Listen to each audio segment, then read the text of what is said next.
Okay, welcome back to the Burnzo Cast. So, for this episode, I basically just wanted to talk about my love for a store that's in the New England area. And if you're living in New England or if you're familiar with New England, you might be familiar with this store.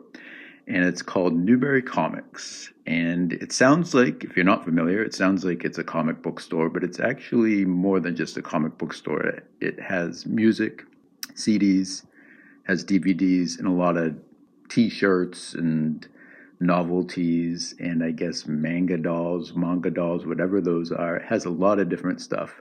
But I just wanted to talk about my love for this store. So let me give you a little brief history about it. Newbury Comics first opened in 1978 on Newbury Street in Boston, a very kind of famous street, has a lot of stores there and boutique type places. And it was opened by two MIT students named John Brusker and Mike Dries. And the store started out as a comic book store, as the name would imply. But over time, it started selling, I guess at that time in the 80s, it started selling vinyl records, a lot of music. And in the 90s, started selling CDs and cassette tapes, and eventually DVDs and Blu-ray, and a lot of other pop culture type stuff, novelties, T-shirts, posters, like I said, those manga dolls, whatever those are, manga, Japanimation type stuff. Started selling a lot of that stuff in the 2000s and beyond. But yeah, it started as a comic book store. I had never heard of it personally until the 1990s. My brother told me, I guess, at some point that there's this awesome store in Boston on Newbury Street called Newbury Comics, and they sell extremely cheap CDs there. Up until that point, I was kind of, like every suburban fool. I went to the local mall and went to the Record Town there. It was called Record Town, and they had really extremely expensive CDs there, selling for about retail price, $20 or more in some cases. So when I heard that there's this place in Boston that sells CDs for, $10 sometimes, maybe $12 or $13, I was blown away and I needed to go to this store. I was only in the 6th grade, so I couldn't go into Boston myself.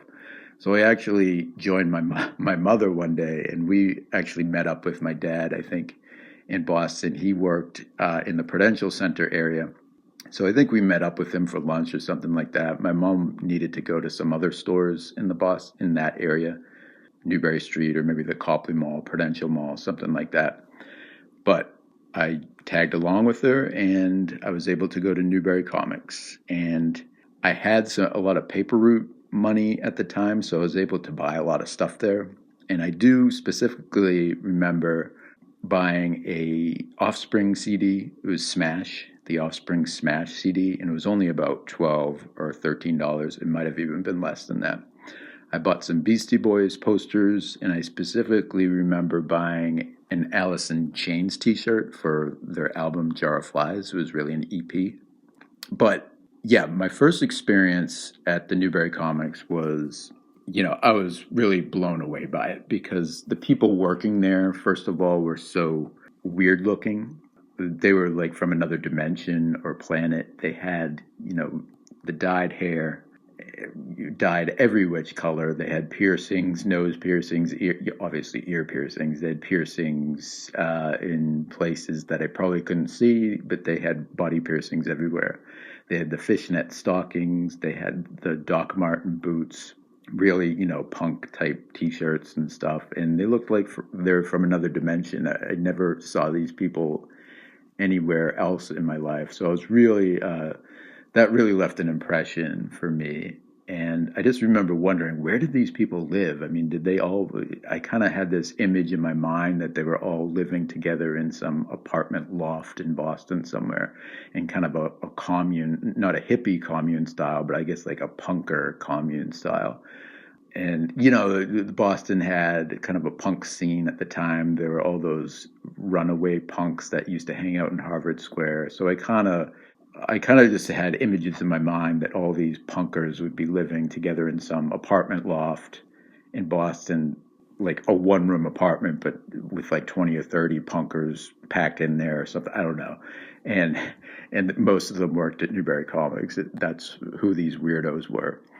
So yeah, anyway, they really left an impression in my mind. And the store in general was a really cool atmosphere. They had the stereo there that with the really nice bass, usually playing some really cool in the know type music, not mainstream stuff, something very obscure, avant-garde, or maybe electronica or jungle bass and drum type music, something like that, something in the know, something cool, something not mainstream. That's what I remember being on the stereo there. And once in a while you would hear something kind of mainstream, but like Beastie Boys would be on there sometimes. The stereo was always very loud and very awesome sounding. The bags that you got for your purchases were very colorful and very nice, and you could repurpose them for other things later, like carrying, I don't know, luggage or something, or carrying your lunch around. I don't know. But the bags were so cool that, getting those bags for your, it was almost more fun getting the bags sometimes than your actual purchases, because the bags were so colorful and such a nice, sturdy material. Even if you bought a poster there, they would give you a special bag for that. It was kind of like, it went over the poster, almost like a, prophylactic or something. I don't know. But they had the special bags for posters as well. And one other thing I remember that left an impression at the Newbury Street location definitely was they had these cubbies, these wooden cubbies by the exit of the store.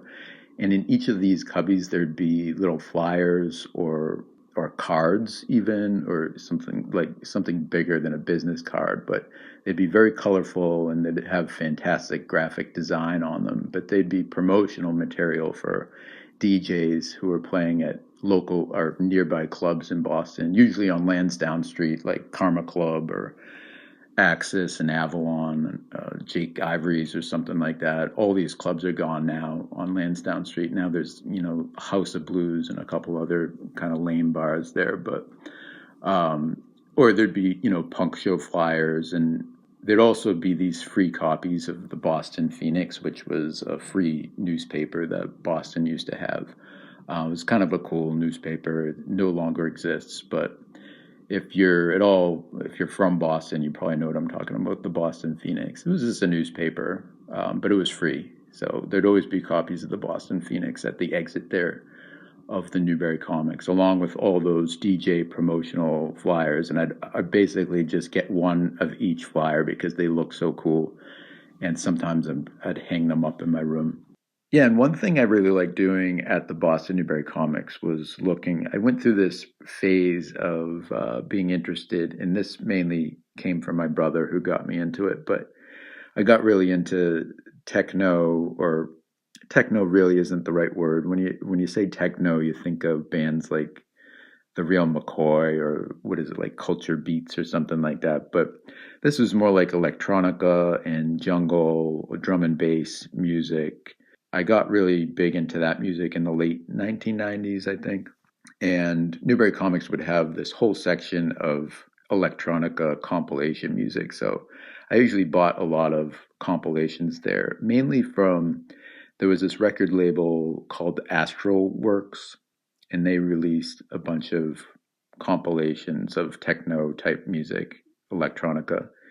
And I'm trying to think of some of the DJs or groups that produced this music. Obviously, there was Chemical Brothers and Fatboy Slim. Those were the more mainstream ones. But I'm thinking about like Rabbit in the Moon and Orbital and Orb, Ronnie Sizey. I think there was Goldie or something like that. But I never really got too familiar with the names of these groups or DJs. I kind of just bought the compilations at Newbury Comics, and like I said, there were a ton of them, and that was something I really liked to do in the late 1990s at Newbury Comics. But yeah, I instantly fell in love with Newbury Comics, and from that day forward, I made several trips into Boston, usually with my mother or my parents. because I was still young at the time, but I got eventually old enough to go in on my own, and well, usually with friends, we would make a special trip into Boston. We would take the commuter rail train, and we'd get off at Back Bay Station, and we'd walk basically down all the way to Newbury Street, and we'd always hit up the same stores, usually in the same order. I think we usually went to Tower Records first, which was on the corner of Newbury Street and Mass Ave. Then we'd go to Urban Outfitters. I wasn't as, sometimes you could get some clothes there. I once got a hacky sack there. I never really got anything else there. It wasn't really my type of store. But there was, an Army Navy store on Newbury Street. There were a couple other used record stores on Newbury Street, and those places were good, especially for bootleg tapes, if you're into that. I got some really good Beastie Boys bootleg tapes at this place called Mystery Train on Newbury Street. But more than anything else, Newbury Comics was really the main purpose why we went into Boston to Newbury Street. We just went in there multiple times, and we would get our CDs, we'd get our T-shirts, and we'd often do this trip right before school started because we wanted, new band T-shirts for school and everything. So it would often be right, at the end of August before school started. We'd make a special trip into Newbury Street, and we'd make a day out of it. We'd go to all those other stores I mentioned before. We'd eat at TGF Fridays or at the Poorhouse on Boylston Street, which was just really up a block from Newbury Street. Poorhouse, really great place. That actually closed recently, I think, the Poorhouse. But yeah, for all through the 90s, the mid-90s and late 90s, you'd have to go into Newbury Street to go to Newbury Comics. But the store did start franchising and did start expanding out to the suburbs in the late 1990s and then definitely in the 2000s. And it eventually opened in Norwood, which was a nearby town. So there was no longer any need to go all the way into Newbury Street. You just had to go to Norwood. I went with my friends there. We'd go to Newbury Comics all the time. We weren't 21 yet, so we had nothing else to do. We couldn't go to bars or anything like that. So we'd go to Newbury Comics all the time and probably spend too much money on CDs. And eventually around that time, DVDs were, there was a lot more DVDs starting to be sold at Newbury Comics. So I'd buy a lot of DVDs there as well. Now, also around that time, Newbury Comics started experimenting with live music in the store. And when I say started experimenting with it, I should probably say they only tried it once because it was basically a disaster and they stopped doing it right away. And I don't blame them. I was fortunate enough to be at this one live music event. It was a band called Tree. They had played there. They were like a punk alternative, punkish band, kind of hardcore band almost. But yeah, so they had Tree play there, and the store was packed with kids. I went there with my friends, and we basically hung out in back of the store the whole time. But it was packed with kids. As soon as the band started playing, there was moshing, there was crowd surfing, and it was a big mess. My friend got his nose smashed in. I think he got his nose broken right as soon as the band started playing. But I do remember at the end of the show, there was plastic wrapping all over the floor because people stole a bunch of the CDs, and then the security gate at the exit of the store kept on beeping and beeping because people were walking out with just pockets full of CDs and probably DVDs and stuff. It was horrible. I mean, they treated the store, they were animals. So obviously Newbury Comics didn't see this as a success, and they never had live music at that location ever again. I can't remember them ever having live music there ever again. So that was a big disaster. But I did get to witness that one live music event there. I think it was around the year 2000 that this happened.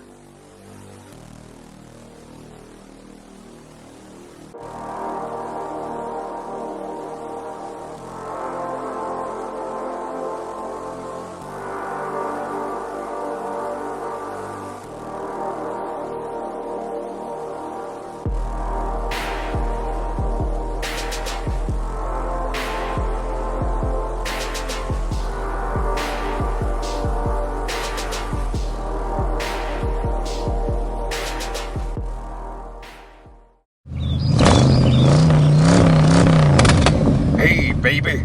Want a date? The only date I'll be having tonight is with this book by Matt Burns. Did you know his books are on Amazon.com now? Many of them cost only 99 cents. At most, you're only going to pay about $3. Why don't you stop thinking about dirty things for once in your life and go read a book by Matt Burns? You're right. I think about the dirty thing all the time. I'll go read a book by Matt Burns and get my mind on something more intelligent. Good day, ma'am.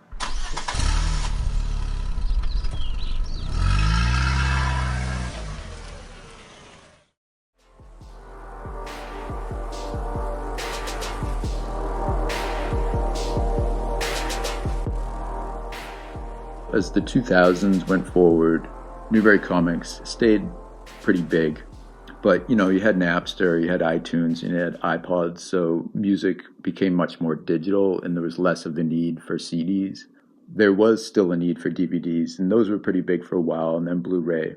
People were still watching their DVDs and Blu-rays. And I actually spent a lot of time in the mid-2000s and late 2000s selling a lot of my CDs and DVDs. I'd actually, don't tell anybody, but I used to burn all the CDs to my computer hard drive first and then sell them at Newbury Comics because I didn't really need them anymore. I digitized all the music. That was a little, way I could make some extra money and also keep the songs on a hard drive, which actually was kind of smart to do. I still have them to this day. I also sold a lot of my DVDs too. Got some pretty good cash that way. I do regret selling them, but I kind of needed the cash at the time. I wish I still had every single CD and every single DVD that I had sold because I had some great ones. But by the end of the 2000s, Newbury Comics, I think, started to struggle a bit because they didn't have the CDs anymore. I mean, they still sold CDs, but CDs were kind of becoming obsolete, basically obsolete because of all the digital streaming music. And then DVDs and Blu-rays were becoming obsolete too because of streaming movies and platforms like Netflix. So they were clearly starting to struggle, but they did get kind of saved by a resurgence of vinyl. So after, I don't know, probably about 15 years ago, maybe 10 or 15 years ago, I'll say about 15, 12 years ago maybe, Newbury Comics started selling a lot more vinyl records because there was a resurgence. I guess people all of a sudden wanted to buy and listen to vinyl records. I don't really know why. I guess they just wanted to return to something more physical, and vinyl is really good, it's high quality music. So there was a big resurgence in vinyl, but when they first started selling all that vinyl, the records were very well priced and they were pretty cheap. And the one store in Norwood, which actually they moved locations in Norwood, there's a much bigger store in Norwood now, but it's at a different location than the one that I used to, go to in the two, different from the location that Tree concert was at. So totally different location now. But they started selling a bunch of vinyl records and they had a bunch of used records there as well. And they were only about $1 each. So it was great. I mean, I'm not big into vinyl, but I could go in there and find some really cool vinyl records for only $1. So for a while, for several years really, vinyl was very reasonably priced. And in some cases, if they were used vinyl records, they were cheap.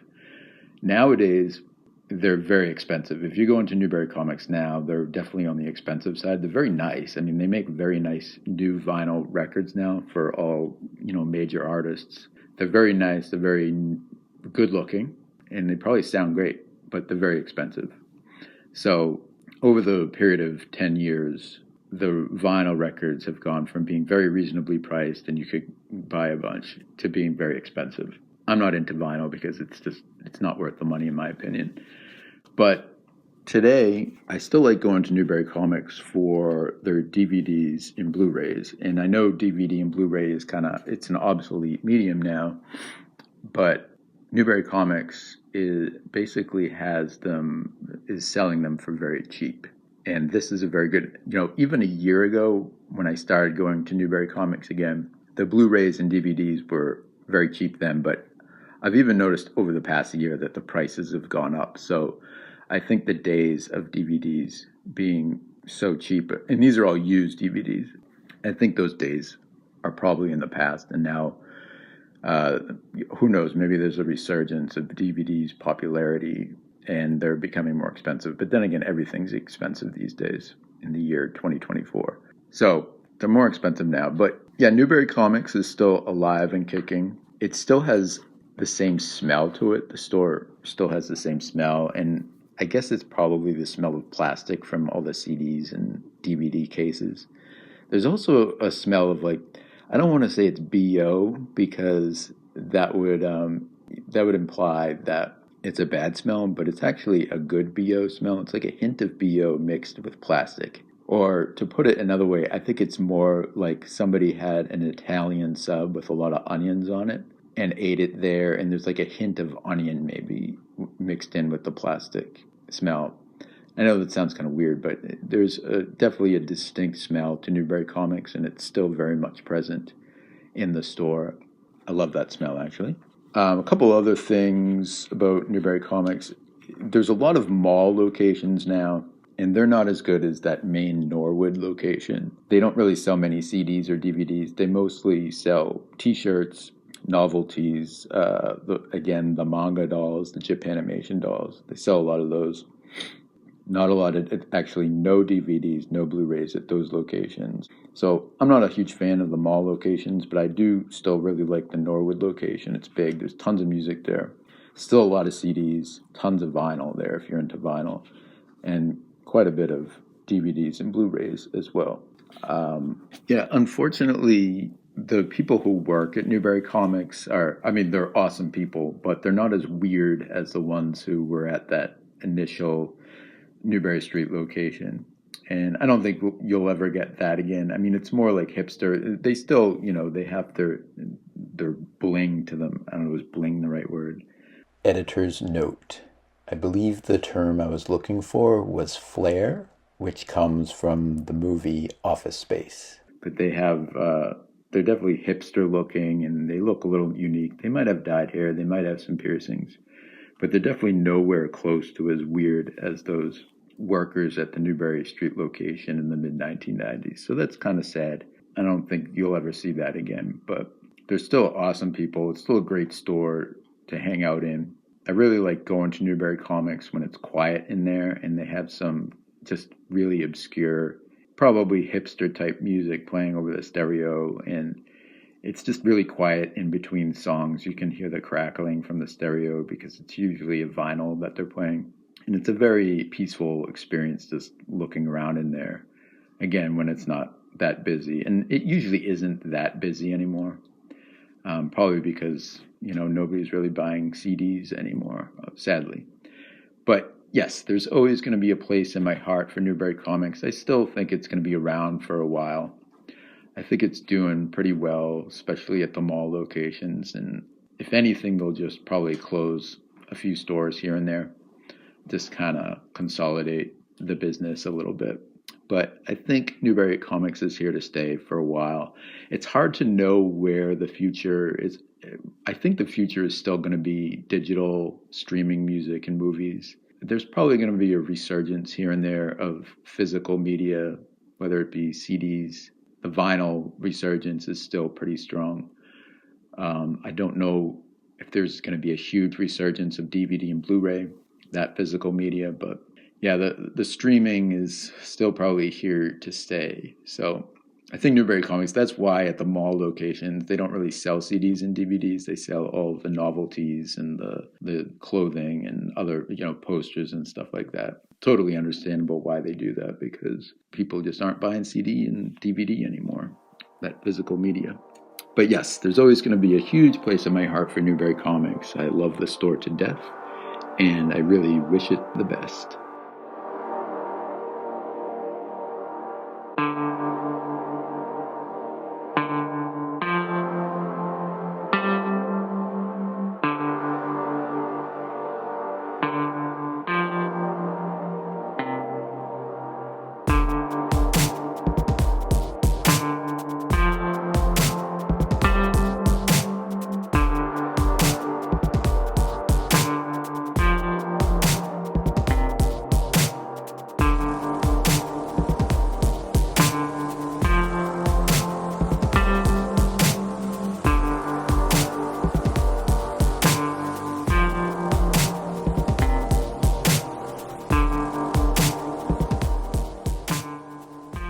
Okay, so that concludes episode number 3 of the Burnzo Cast. Thank you very much for listening. I hope you enjoyed that little love letter to Newbury Comics, whether you're familiar with the store or not familiar with the store. I think you may find it interesting, especially if you're a music lover or physical media lover, or just a lover of the 1990s, because Newbury Comics was definitely the place to be in the mid-1990s in the Boston area. So yeah, that's basically it for this episode of the Burnzo Cast. Thank you very much for listening. Please stay tuned.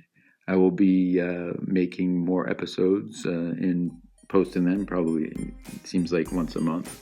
But thank you very much for listening. Stay tuned and be well.